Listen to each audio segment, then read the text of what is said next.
Sa gunson ng gihimong operasyon sa mga personahe sa City Transport and Traffic Management Office kon City TMO, batok bora-bora nga mga tambotso o pag-impound sa mga sakyanan nga dunay violations sa balaod sa Davao City. Sukad bulan sa Enero ning tuiga, misaka ang ihap sa mga nakumpiskang modified mufflers ug mga na-impound. Base sa record sa City TMO, misaka og 30 ka mga bora-bora ang nakumpiskan niadtong Enero ug Pebrero 2023 kung itandi niadtong milabing tuig nga dunay duha. Nisaka sa 93 ka mga payong-payong ang nadakpan gikan sa 27 nga ihap niadtong milabing tuig.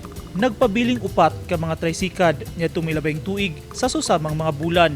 Samtang ana sa 12 ka mga e-bike ang nasikop niadtong Enero hangtod kagahapon Pebrero 13, 2023. Anaa sa 104 ang nadugang sa listahan sa City TMO. Gikan niadtong milabing tuig nga dunay 33 ug 137 ning kasamtangang tuig. Seryoso ang pagukod sa mga enforcer sa City TMO sa mga driver nga masinumpakon sa balaod. Timailahan niini ang halos kada adlaw nga gihimong operasyon sa kadalanan sa syudad.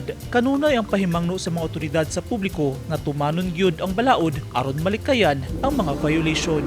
Eugene Hinutan, Newsline Philippines, Davao Region. Stay safe.